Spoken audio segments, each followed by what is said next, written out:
Hello दोस्तों, आपके अपने प्लेटफॉर्म एग्ज़ाम फास्ट पे स्वागत है। मैं संदीप सर। हम लोग आज बात करते हैं एनसीईआरटी क्लास 7।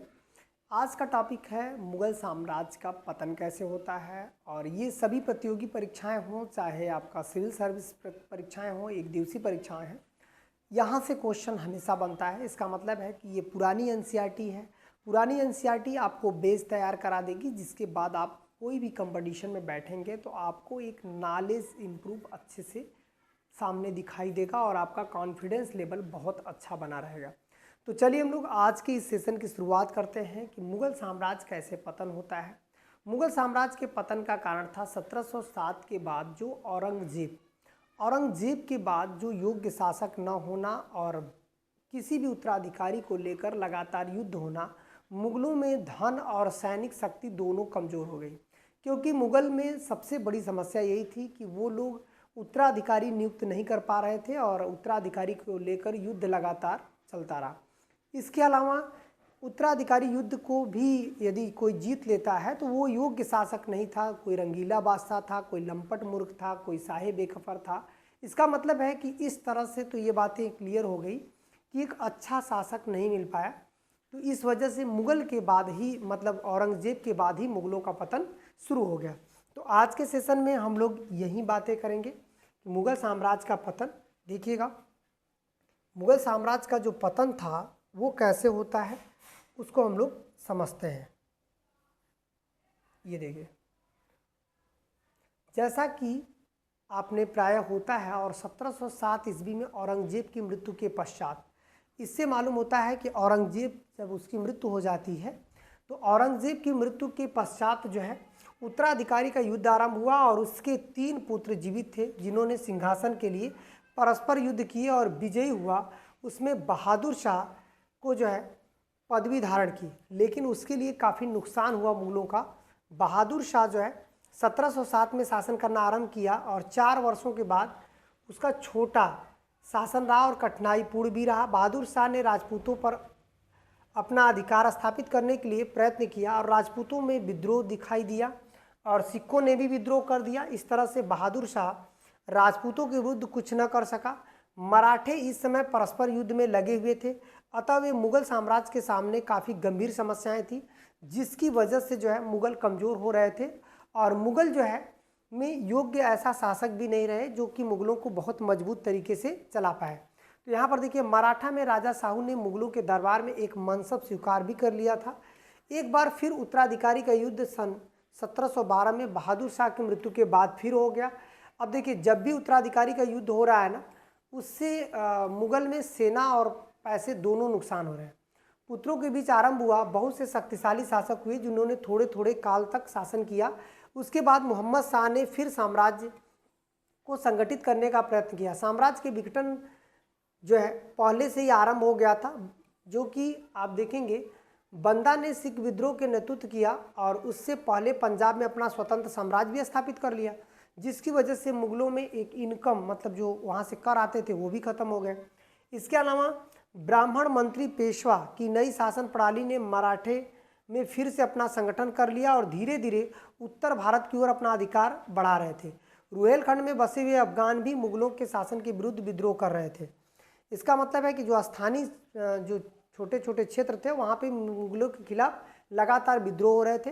सबसे बड़ी परेशानी की बात तो यह थी कि साम्राज्य चारों ओर से स्वतंत्र हो जाने की भावना फैल गई थी। और जैसे में आपका उदाहरण है हैदराबाद था। इसके अलावा देखिए, ये जो चित्र आप देख रहे हैं, चाहे मेवाड़ हो, जोधपुर, बीकानेर, सिंध, ठीक है, और लाहौर, रुहेलखंड, अवध, बनारस भी अपना अलग हो रहा था, ठीक है, अहमदनगर अलग हो रहा था, मराठा अलग हो रहा था। ये जो बोल्ड आपने देखा है, ये सब धीरे धीरे स्वतंत्र हो रहे थे, जिसकी वजह से मुग़ल क्या हो रहे थे, कमज़ोर हो रहे थे। यहाँ पर देखिए, हैदराबाद, गोलकुंडा, मद्रास, कालीकट, कोचीन, ये सब क्या हो रहे थे, अलग हो रहे थे। अब देखिए, बंगाल, अवध के महत्वपूर्ण प्रांत सूबेदार को अपने स्वतंत्र राज्य स्थापित कर लिए थे। तो ये राज्य स्थापित करना भी मुग़लों का पतन था। मुग़ल शासकों के लिए जैसे अपनी परेशानी काफ़ी न रह गई, इसलिए उन पर उत्तर पश्चिम के सभी हमले किए जा रहे थे। इन आक्रमणों ने मुग़ल साम्राज्य की शक्ति बहुत कम कर दी। सबसे पहले आक्रमण हुआ 1339। ये थोड़ा सा आक्रमण बहुत इंपॉर्टेंट है क्योंकि 1339 में भारत पर ईरान का एक शासक था जिसका नाम था नादिर शाह।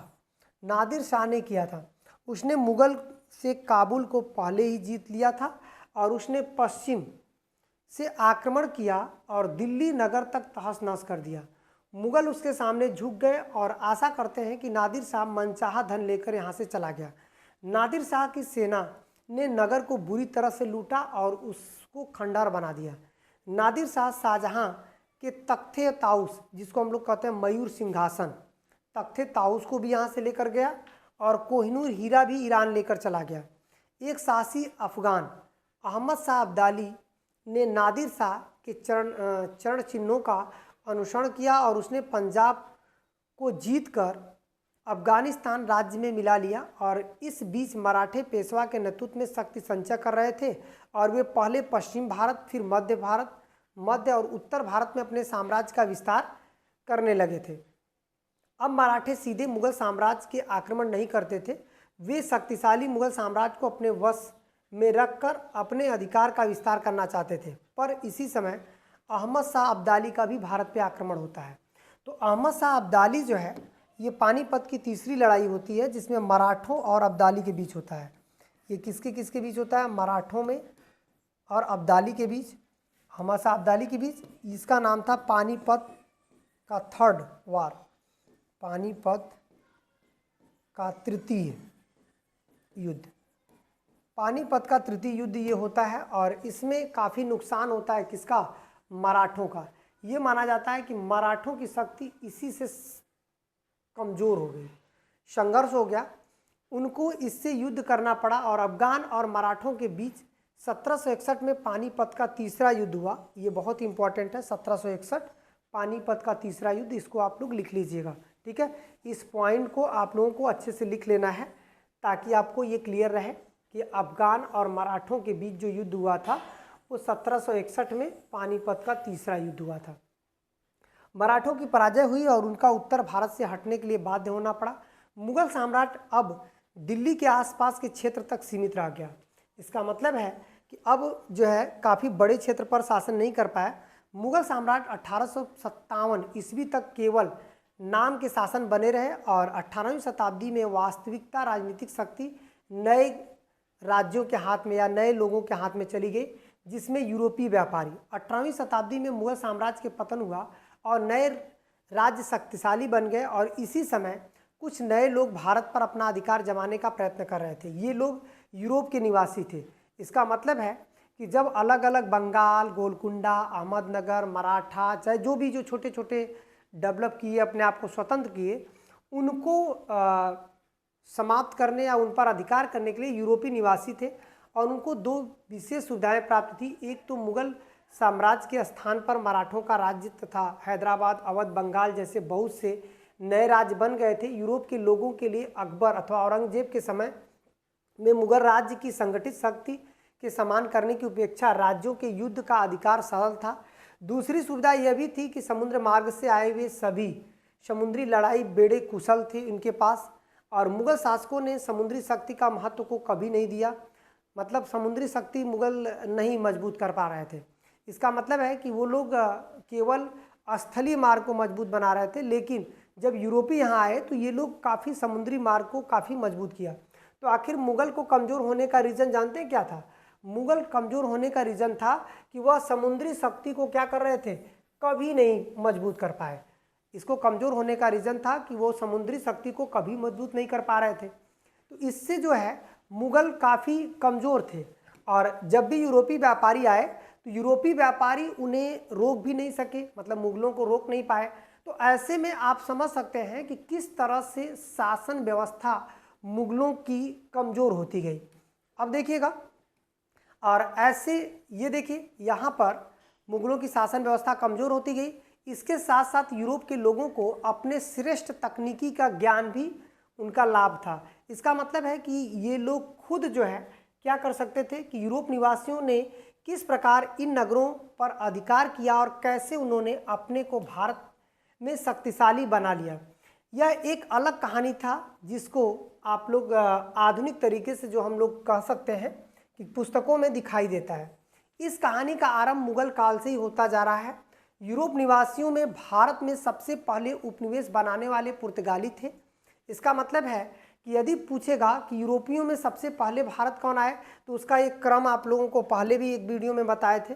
यूरोप में सबसे पहले पुर्तगाली आए थे, यहाँ पर देखिएगा पुर्तगाली। पुर्तगाली के बाद कौन आया था? डच आए थे। डच के बाद कौन आए थे? अंग्रेज आए थे। अंग्रेज के बाद कौन आए थे? डेनिश आए थे।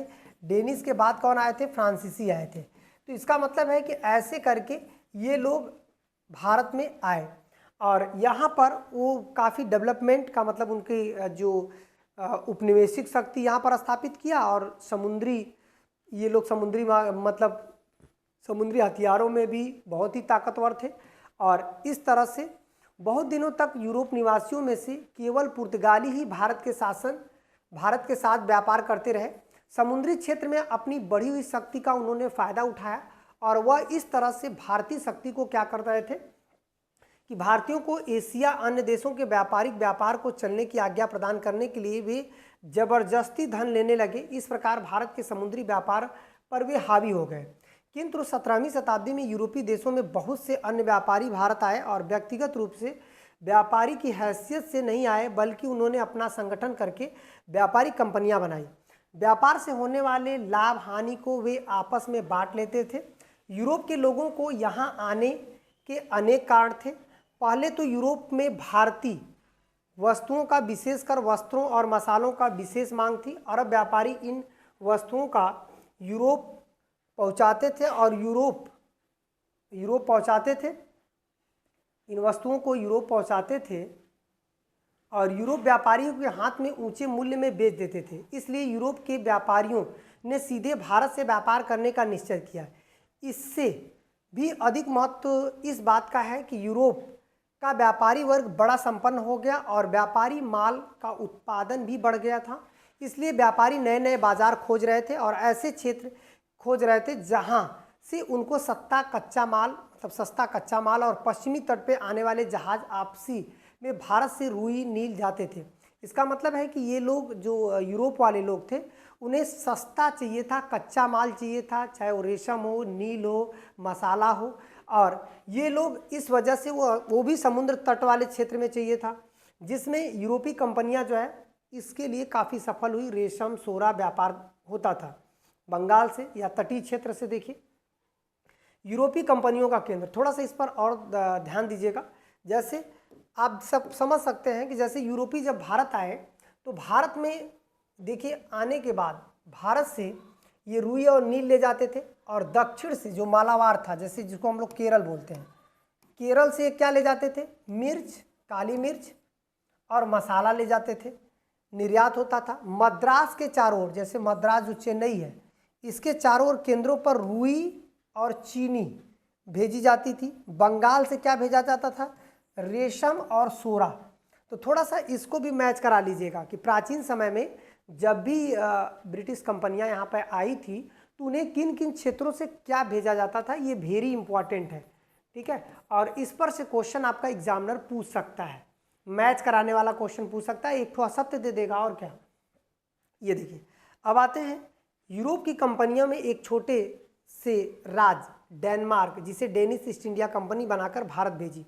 उन्होंने पूर्वी समुद्र तट पर मद्रास के दक्षिण में ट्रावनकोर में एक फैक्ट्री बनाई, लेकिन इस कंपनी को अधिक सफलता नहीं मिली। हॉलैंड से भी एक कंपनी यहाँ पर आई थी, इसका नाम United East India Company of the Netherland रखा गया।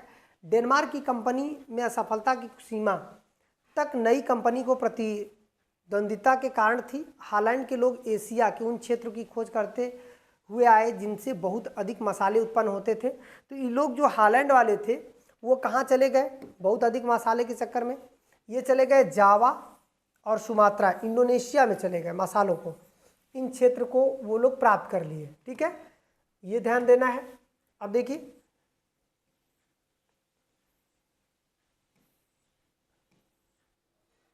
और वे मसालों का व्यापार करने लगे। अब उनको भारत से केवल इतनी दिलचस्पी रह गई कि यूरोप और दक्षिण पूर्वी एशिया जाने वाले उनके जहाज के लिए ठहरने का कुछ स्थान मिल जाए। इंग्लैंड के व्यापारी भी मसालों की खोज करते हुए यहाँ आए। और हॉलैंड व्यापारियों से दक्षिणी पूर्वी एशिया के मसालों के व्यापार पर अधिकार कर लिया और अंग्रेज व्यापारी विशेष रूप से भारतीय वस्त्रों का व्यापार करने लगे। मतलब जो अंग्रेज आए थे वो हॉलैंड पर तो अधिकार किए और भारत से क्या कर रहे थे, वस्त्रों का। और यूरोपीय व्यापारी बड़े भाग में अधिकार हो गए। अंग्रेज भारत के व्यापार पर अधिकार प्राप्त करने के अधिक प्रयत्न कर रहे थे। जैसा कि हम देख चुके हैं कि उन्होंने केवल उद्देश्य था, पहले ये लोग राजदूत भेजते हैं, कब 1600 ईस्वी में व्यापारिक कंपनी की स्थापना होती है मछलीपट्टनम में, फिर सूरत में Fort Saint George Fort William जैसे फैक्ट्रियां बनाई गई। अंतिम 2 स्थानों पर कलकत्ता में प्रसिद्ध नगर बसाए गए। कलकत्ता का प्रसिद्ध नगर, पुर्तगाली राजकुमारी का इंग्लैंड के शासन चार्ल्स द्वितीय के साथ विवाह होने पर अंग्रेजों ने पुर्तगालियों को दहेज में बम्बई को दे दिया। ये भी आपको ध्यान रखना है, ठीक है, कि बम्बई को दहेज में दिया था इन्होंने, पुर्तगालियों ने अंग्रेजों को। धीरे धीरे हॉलैंड और पुर्तगाल के व्यापारियों का जो व्यापार भारत से क्या हुआ, बाहर होने लगा। और ये लोग यहाँ से जब बाहर होने लगा तो ये लोग क्या किए कि निकाल देने से अंग्रेज सफल हुए और पुर्तगाली भारत में लोकप्रिय नहीं रहे। इसके अतिरिक्त पुर्तगालियों ने हॉलैंड वासियों को समुद्रिक शक्ति की उपेक्षा, अंग्रेजों की समुद्रिक शक्ति अब तक बहुत बढ़ चुकी थी, अंग्रेज काफ़ी शक्तिशाली थे। 1703 में दोनों कंपनियों के बीच मिल कर के जो है the United company of merchant of England trading to the East India रखा गया। तो इसमें कौन कौन सी कंपनी थी, तो याद रखना है कि ये आपका अंग्रेजी ईस्ट इंडिया कंपनी थी जो व्यापार करने आई थी। फिर इसके बाद आगे चलकर अंग्रेजों ने प्रतिद्वंद्विता का सामना करना पड़ा और 1664 में फ्रांस के लोग भी भारत आए और इन्होंने भी अपने फ्रांसीसी ईस्ट इंडिया कंपनी को स्थापित किया। फ्रांसीसी सबसे पहले अपनी स्थापना कहाँ पर करते हैं कंपनी का, सूरत में करते हैं। ये भी क्वेश्चन आपका एग्जामिनर पूछा हुआ है। फ्रांसीसी जो है अंग्रेजी व्यापार कंपनियों या व्यापार पर अधिकार करने सफल नहीं हुए, अपितु वे 18वीं शताब्दी में स्थापित होने वाले और राजनीतिक भी दखल देने लगी। तो इस तरह से जो है, और इधर जो है मुगलों के पतन का कारण क्या हुआ, जब इनकी आय कम होने लगी, मतलब जब ये व्यापारी कंपनियां इस्टेब्लिश हो गई तो इस्टेब्लिश होने से जो मुगल का जो आय था वो कम होने लगा। जब आय मुगलों का कम होने लगा तो 18वीं शताब्दी में मुगल साम्राज्य छिन्न भिन्न होने लगा। पतन के कुछ कारण तो 17वीं शताब्दी में ही जड़ पकड़ चुके थे, पर वास्तविक कमजोरियां 18वीं शताब्दी में दिखाई पड़ी। औरंगजेब के उत्तराधिकारी कमजोर शासक थे, वे साम्राज्य का पतन होने तक रोक न सके। उनका अपनी प्रजा का सम्मान प्राप्त नहीं था और उसने मरने के बाद हर बार उत्तराधिकारी के लिए युद्ध लड़ते गए। तो इस तरह से ये लोग लगातार युद्ध लड़ते गए, जिससे उनके पास पर्याप्त धन नहीं बच पाया और धीरे धीरे ये क्या हुए, कमज़ोर होने लगे। यहाँ तक कि जब कमज़ोर होने लगे तो शासन व्यवस्था दूर तक अच्छे नहीं रह पाए, तो जगह जगह जमींदारों ने विरोध किया और जगह जगह लोगों ने विद्रोह करना शुरू किया। और किसानों के पास भी अब आय बहुत कम थी, जिससे जो है वो लोग क्या कर सके, अपना टैक्स वगैरह भर सके। तो अंत में उत्तराधिकारी गरीब हो गए और मतलब अधिकाधिक गरीब हो गए जो किसान थे। कभी कभी किसान असंतुष्ट होकर जमींदारों का साथ देते थे और मुगल साम्राज्य से युद्ध में फंसे हुए अंत में उसमें नियमित रूप से धन की आवश्यकता बनी रहती थी। औरंगजेब के बाद जो अभियान, मतलब औरंगजेब ने जो दक्षिण पे अभियान किया, वो भी उसके लिए बहुत बड़ा कह सकते हैं व्यय था। इसके अलावा सिख और मुगलों को धमकी देते रहते थे। मुगलों की एक बड़ी सेना इन दोनों क्षेत्रों में अपना अधिकार बनाए रखने के लिए व्यस्त रहती थी, जिसकी वजह से उन्हें वहाँ पर भी काफ़ी बड़ा धन जो है पहुँचता था। कुछ भाग में प्रशासन खर्च किया जाता। मुगल अब इतना सक्षम नहीं रह गए कि अकबर के शासनकाल में मनसबदारी प्रथा जो थी परिवर्तन हो गए। अब मनसबों की संख्या अकबर के काल में 3 गुना बढ़ गई थी और मनसबदार अब उतने ईमानदार नहीं रह गए थे। ये लोग खुद सेना रखते थे, लेकिन ये लोग ज़्यादातर क्या करते थे, विद्रोह में ज़्यादातर ये लोग हिस्सा कर लेते थे, मतलब जिससे उन्हें अधिक व्यवहार और स्थानीय शासकों का सा व्यवहार करने लगे थे। मतलब वो लोग अपने आप को स्वतंत्र मान रहे थे। मुगल सैनिक प्रशासन भी कमज़ोर हो गई थी। अब उच्च अधिकारियों का संख्या का अनुपात बहुत बढ़ गया था। सेना में निपुणता भी अब पहले जैसी नहीं रह गई थी। किसी समय मुगल सेना अपने तोपखाने पर घमंड करती थी, किंतु अब ऐसा नहीं रहा। ये लोग काफ़ी कमज़ोर हो चुके थे। और दुनिया की जो शक्तिशाली मतलब जो बाहरी शक्तियाँ थी अब धीरे धीरे भारत में क्या हो रही थी, इस्टेब्लिश हो गई थी, जिसमें यूरोपियों ने, पुर्तगालियों ने, यूरोप में अंग्रेज, पुर्तगाली, ये लोग, फ्रांसीसी, ये लोग भारत में काफ़ी मजबूत हो चुके थे, जिनसे वो लोग नए हथियार, नई खोजों को भी जो है मजबूत कर चुके थे। इसकी वजह से अब यहाँ पर हम लोग ये भी कह सकते हैं महत्वपूर्ण उपयोगी यांत्रिक वस्तुओं की ओर उस समय लोगों का ध्यान नहीं था।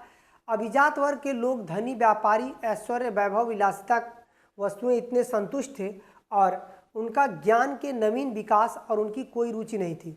विलासिता का जीवन मुगलकालीन भारत का दूसरा पक्ष था, जिसमें व्यापार की आमदनी और भूमि के लगान से प्राप्त बहुत सा धन व्यय हो जाता था। किसानों और कारीगरों को जितना ही कठिनाई का जीवन व्यतीत करना पड़ता था, शहरों, अभिजात वर्ग के लोग और व्यापारी उतना ही सुख का जीवन व्यतीत करते थे। चारों ओर से देश में धन आ गया था, इससे मुगल बड़ी शान शौकत से जीवन व्यतीत करने लगे। घरेलू शान शौकत, कीमती वस्त्रों का प्रयोग, मूल्य रत्न धारण करना और कवि कलाकारों तथा संगीतकारों का संरक्षण देना में धनी लोगों को आपस में प्रतिद्वंदिता करने लगे। कवि, कलाकार, संगीतकार का संरक्षण, जीवन अधिक आनंदमय हो गया।